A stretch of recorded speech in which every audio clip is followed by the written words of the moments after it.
Omushaho Waawe rwa kabiri erizoba n'ikiro shayishatu kampa mingo sibire ku program y'Omushaho Waawe omuhereza wawe ndi Olivia Kamusiime kandi kushigwaho abariyantonde School of Nursing and Midwifery obuhati abakushangwa umuriyantonde kandi abantu bashomesa beji za certificate hamwe na diploma of Nursing and Midwifery kandi bakugira ngo umweji aine kuba asinjire urujungu hamwe na no kubara kandi otiriho na sciences zirimo biology, chemistry na physics kandi okurebeka ngo ya basa kutunga omwanya ahariyantonde School of Nursing and Midwifery kandi obwahati nibakugira ngo no basa kufuna nobukugu ombintu ebirimu ka lab technology kandi birimu na sonography, digital information technology echone chamana mnonga ahitende kireri nibakugira ngo obwahati bakwiniye bursaries na mnonga hariyabo abeji narishabana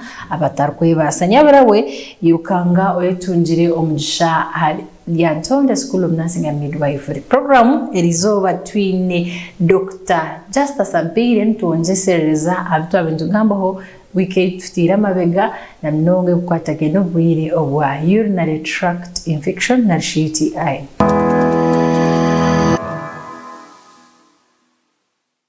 Dr. Justice Ampire atangaza abonero mbashija kana agira ngo batatunjire bujanjabi babasa kwihamu kufebjere abashija bono urabe no muhanda go derafa ugo muhanda twabatajanja because obukoko ecosheshero kashasha is because umuhanda harumwo turonda enkarekira bamu etwosye atushasha wachetereza now uturondo twene twijamtita when you get an infection obukoko nabwe nubwenda kurya they need food feeding so nubukwata ahaworozi za urethra hati zibugenda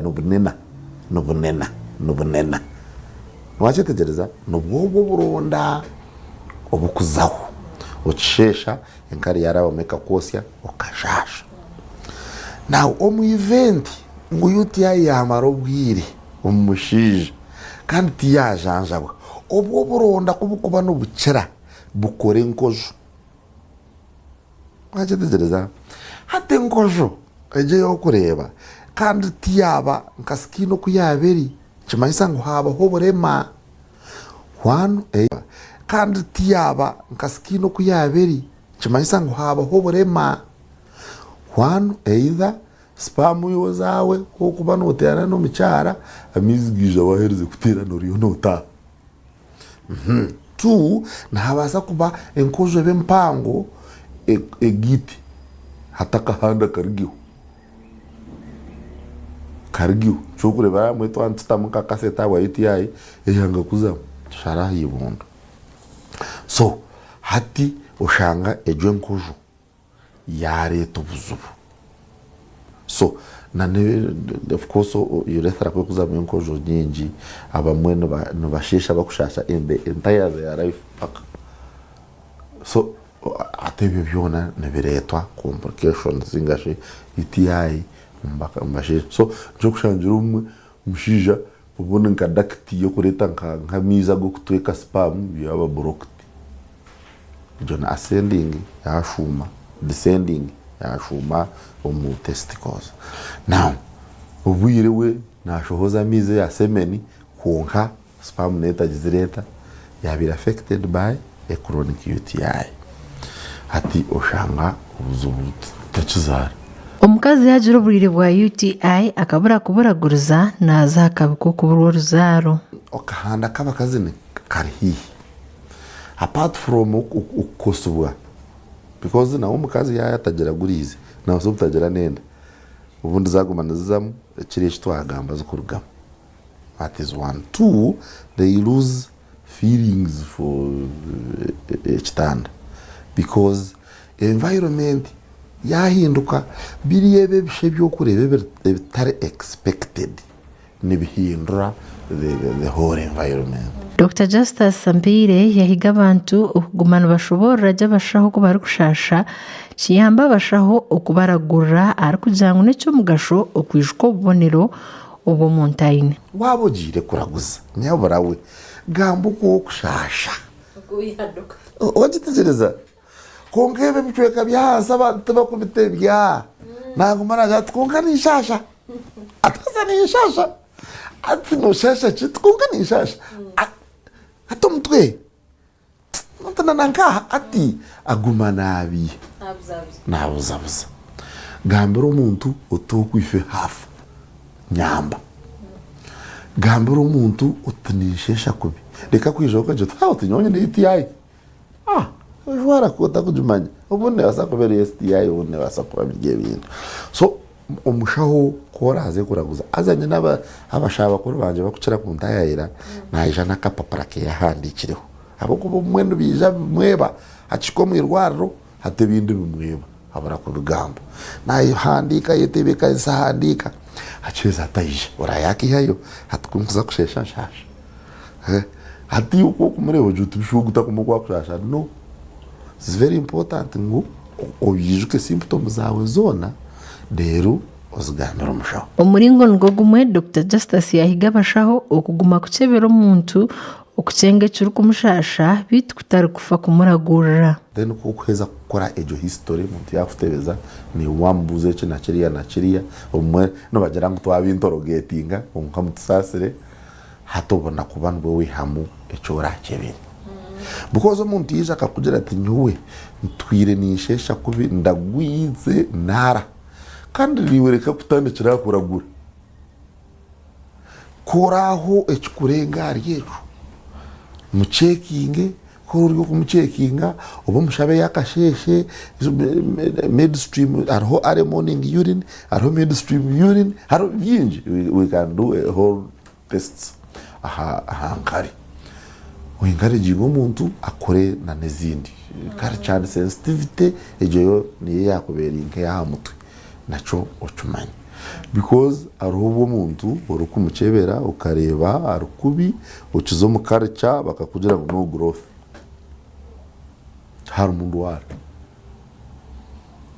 beyi hataho mukabanza bamuri hikwitana enkare ture rero no growth so byo byona ku guidinga hatobone career yero utaragazo jo tubishikacebere hepatitis you know hati ureba umurwire wawe ukora handling in that level abantu bamwe bagendera abandi beragura eki Dr. Justice arushobora ngutishire kureka aine kucebeza akajanja bwaje self medication tingujanjire because ndiyo ninkwejesa symptoms za however kora wazo mu pharmacy deba ngu bamanye cyo urwire nangwe ninkunda pharmacy ze nyingi hata no shanga hihi aronkarabu abukuntu baburiye basho so this is no problem so jenda chibiza uturebe it's okay because umuntu kwako bachebize hata na yaba takizire no garko juti chebeza omanya ko ubundi yari 3+ zacendera urebe chokora muhindura so we encourage people to chebeze diagnosis nerwo mu kuchebeza self medication enyinje kizubu cyayo tinku janjire ne yahiya se hana akakagira mu ntumereke uriya genda mera ojetereza obundi obubonero bwoine no basa kuba buri bwa UTI obundi tariyo hepatitis obundi eriye yinde twara because hari obubonero bwo musharing wachi ndwara nyinshi ngoku nakushobora nti omushwija nara wabanza wekanga no it's UTI can bring that kunkana no mushwija gwense can do what thank you so self medication na yaho negira limitation zayo so obwiro bwinga cyo kurana nabo mabo bari impora seek medical advice if symptoms persist so it's very important ngu chibechityo self medication tugirire mwe bizubiyenje 1 endwara zanjire kukira 2 twagira drug resistant diseases hata namwe ni ministry ekahindura no munjanja baya STDs na STIs abo kuba ito abantu kosaba abantu bakajumanyira mpaka nanka hati obwiro bwinjite chikwera so bahindura mukachi Obwahati endwara ya UTI tekukira omu bantu abamwe ahabw'okushangwa abantu nibeeragurira nk'oku Dr. Mpiire arikushoborera. Self medication niyo eyinkwenda ozuwa omushaho omugambire aha drug shop aho kuza kugura omubazi mugira twonka ari important deka kugira utanguze ekinjende because we drug shop it's a shop hariho bitakwetaga prescription hariho emibazi erikwetaga nibagimanya nabwo mu drug shop iwanyu niwasa utagishangayo konka Orient shop, that's why it's called drug shop.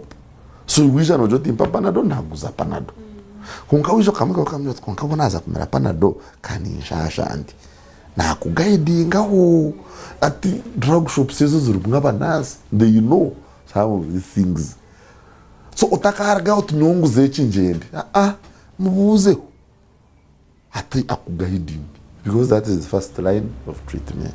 Abo kubana okwarare chamushobera naija kujatoje ndo chebese konka self medication ya nyungu zechinjende reka kumbuza buza chiba kwamba avoiding abantu manyana bamenda kuspending akasente kacho hata chija inero 10 aina ngomuguza ebijome abanza egirizoba arenge naryo washitegereza ati konka nanchakaragara karete 12 ati oshanga waza kuzigite zaragwize kurunongera ngo washitamire no munasa kamya ati konka tindije umunasa kamya ati nja kwebi konka banzore tor kumwa wogo kurabe no ugaraka no ija kujorota hato kwafuna treatment oshanga no kubanche zabanche thani ezowakoresa kuri muserifu medication. Yes, kandi ebintu yotawasa kwanza gani niyo mushyeka kitu cyo kubanza cyo mushaho wawe wahati kireza tukumze mukace ntugaruka nebikucira.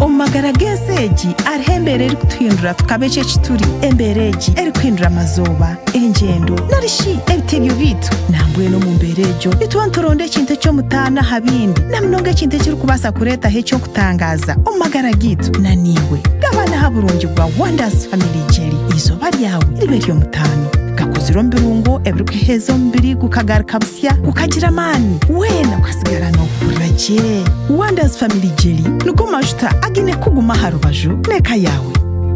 Wonders, always wonderful.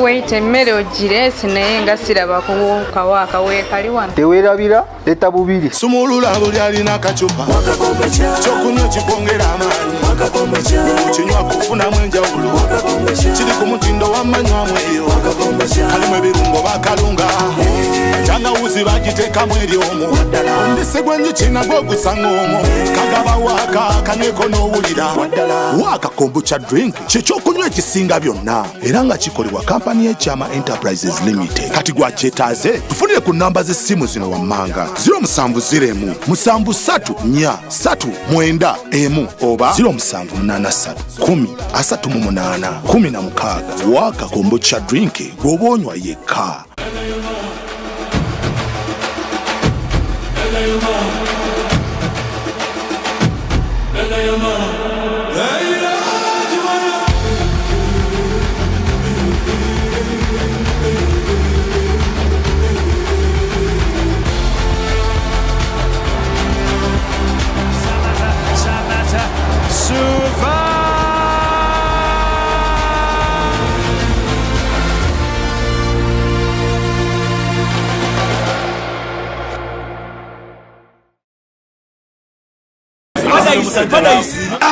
Bino bintamye kene nawe bwante walisanyi geri mpewa kazero kombucha drink Bublan akuja chako Malize nawe. Ah, ndete nawe. Leta. Kakane buli mwagenda kufuna. Laba none nasange nedda kachiri bashiti. Gwengenda kuwa kazero kombucha, gwengenda kuwa kazero tawata. Nawe kwata. Kotumanyi mbuno bana bade myaka musanvu. Myaka musanvu beddu nga bali mu business. Kali buli mungenda mu myaka tumakwata. Bino bikoleddwa aba Jonathan and Frank Investments abawanguzi ba People's Choice Quality Award 2025 bakuleetedde ne Kazero Drink and Win Promotion era nga ky'osanga mu kasaanikira ky'owangula bw'onyo Kazero tewali kikuwangula. Lyantwale School of Nursing and Midwifery nibeetabe ekibwena abahereza siniya ya 8 ya 6 kwisha kwehanditsa habwa amashomo ga certificate na diploma ombunasi obuzarusa na lab technology omweje rukwenda omwanya oshemere kubushikiro kubara n'orujungu hamwe n'ebya science iwe rukwenda kushoma diploma oshemere kuba ine certificate of nursing na midwifery kandi omazire emyaka 2 mu field buri mweje na hawo mugisha gwo kushoma gani mashomo ga teknolojia kumwonjera omugisha gwo kuhakanara nyensia nka scanning na sonography lab technologies business na vocational skills nabyo bitakwibiri basaries zikiruho mugiro bwira ishomero nirishangwa ryantonde haruguto rwa Kampala mbarra kandi kuma ibiri kukiraho terano tumushanju 8 mukaga nshanju ni 3 nshanju ni 5 ashatu na 4. From the hills of Toro comes a rhythm that heals the heart. He's the darling of Toro. Ayesiga Muzamil. Ihunda Events presents the Rumba album launch Kampala. Happening on Saturday, 29th of November 2025 at 4 Points by Sheraton Hotel, opposite Portea, Kampala, featuring Aduna James Jr. and the legendary Akika Romeo, plus all Toro musicians. It's live band music, soul and pure class. Ordinary tickets go for 50k, VIP 100k, and a tip of 6 at 1 million shillings. Gates open at 4 p.m. Don't you dare miss. Proudly sponsored by Tayari West TV.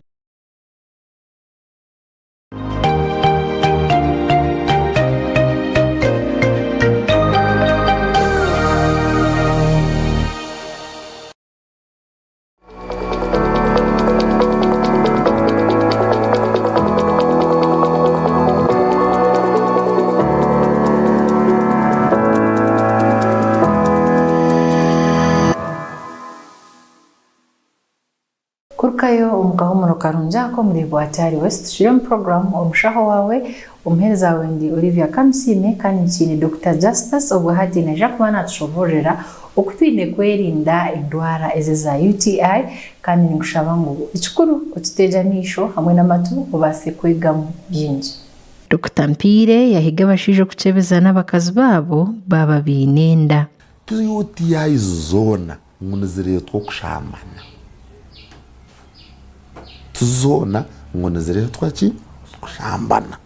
However, omuntu yaba jine okaterana nawe no basa kukwata hata okushambana no kwizera okuterana sore musasire ba reverend hatimba jako bambasina kabwa message ogwe yagamba kushambana okuterana atantuzeta n'endwara za ravu nizikwata omuravu making.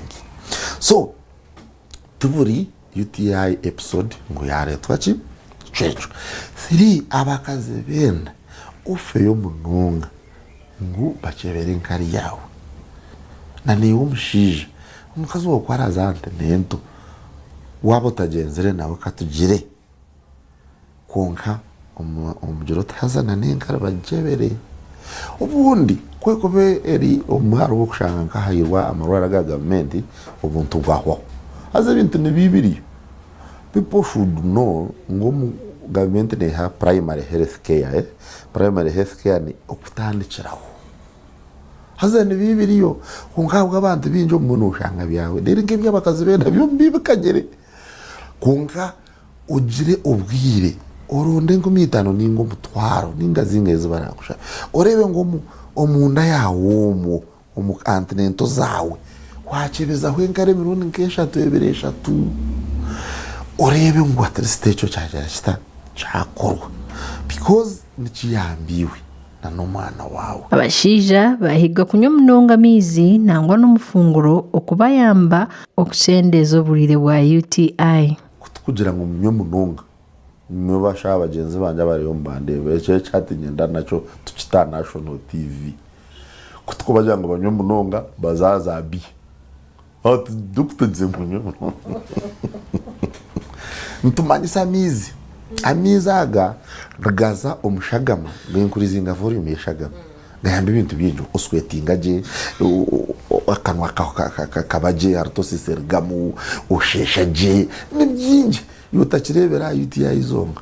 By the way, it is also true wanyamizi mingi ka UTI ka kwasirinka basa kuchorero mushatsi tuwa savinga sente zo kuzo mu rwaro 6 rtazi a day 6 rtazi mutakaza kutubia biha na oria na kwataka kupokamwe yana ariki atanahez no 6 rtazi a day haza ubunoza kushanga namagara you see the difference. Your life is going to change. No kura wahindurwamo.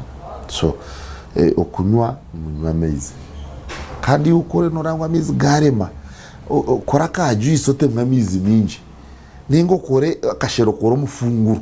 Dr. Justice Ampire na habra abantu obutajanjaza burire kandi no kugumana bakebeza obutosha.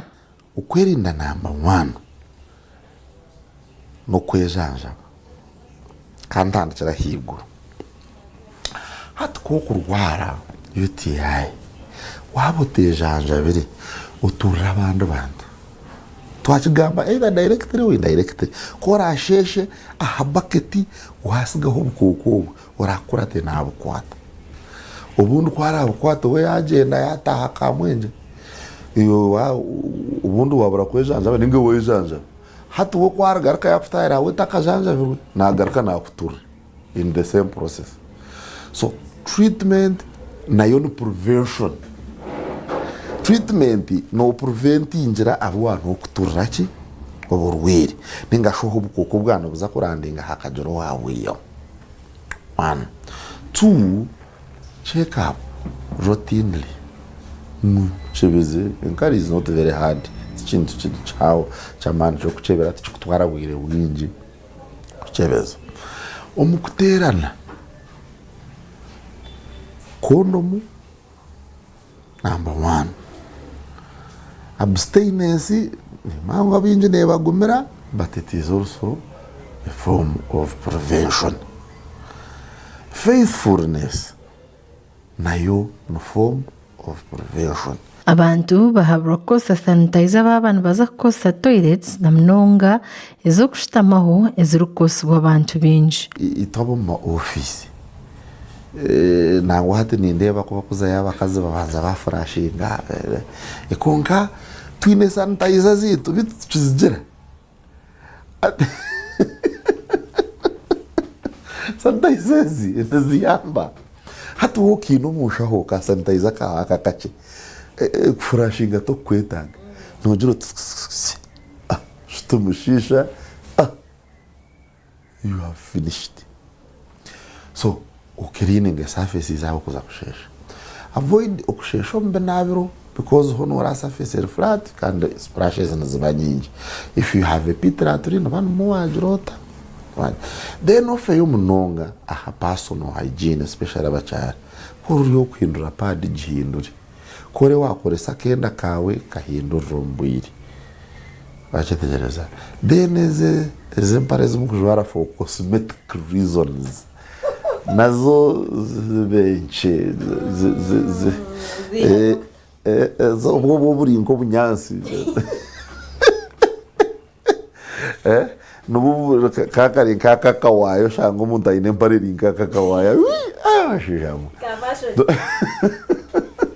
So for cosmetic reasons oriya nagira tinko wenda kunda abenjire mpare yereke hazobwa yugwa ngo bamwitu ntuntukunda ngure ngo mukaza jwe mukemparere ndi ka omubaziro gorebe anyway konka to yikora kajware katakaba kaburizoba or something oyehe omuka gap.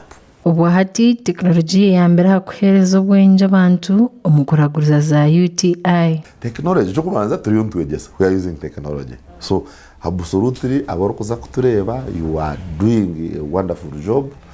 Then muza kwega mu preventing kukana technology gite yanguhi ubu hati already ka message omuntu yakasinjire mugenzi we manyari yo na spread isho ndebeho ubwo maye yo nayita UTI uriya yagwa kapiki ejo UTI tuwajira kusya you know wajira konka na hamwe some diagnostics kwa mukore samba sumuganyo you can google you can go oze hariya urebeho urebe signs urezoine and then utaragaze bakuchebere and some clinics are already online, some symptoms are there. Is all about a change. You can call us to guiding through at least no boshemu chiremu, if I may say. Now you can get location of places, you can have treatment. So technology yangu hize bintu bingi ano muntu yana kutebeza na mwangu hira because already ubundi yabishomashomereho na yana kuchimte chubuzo na kureba jatwungu yabicenga iyo to ati yabyetegereza hata bukumishomere twe hata kiyambo honiwe kumanywa twonka haina araguza mbabasa kwa batabyetegereza kandi undeho ahibakubasa kwa bana babyetegereza. Dr. Mpire nahiga bashaho okugumana bamanya ubujanja baburuho hamwe n'imbaze ruho bwa hati obo barukosa karmagezi. Iyo takareba twine bitabo mu marwara twine za computer twine amasomo we also Google because haro latest hatu wota Google injire ninga shuta shomere where will you get the latest. Every medicine is evolving every minute. So I don't the latest drugs, I don't nuclear medicine, I don't have new things. So you will lag behind. Hatan kato na gabara the ministry kashoza new guidelines okora gura UTI hurum de datuti atubirei. We have the latest manual, it's there. So whole book ningana ngeje siyo. Hat ministry eka approvinga self care. Echechuano gamba self medication hatitwe na Ministry of Health necheta na World Health Organization necheta self care. There are things you should give yourself. Ujino gure kasa ugasa na press bwawo butanu bukato bwa injection utahena karawe mu uyitira kandi kamu uyitira self care. So you don't have to go to the hospital to kwetaga baze kujango bustamya urindeho to ubuno bushija tukwetaga ngo achimanye you know urumuka yuriga family yawe takachimanye. So self care, so ni ukwefaho all that is self care. So twa embracing self care haza nicheza kutwanguhira intware nyinshi zatwate ninga nzakura kakuzanguhira because tware mesa abantu ngo batakora self care nabaza kufitina kwija kundeba.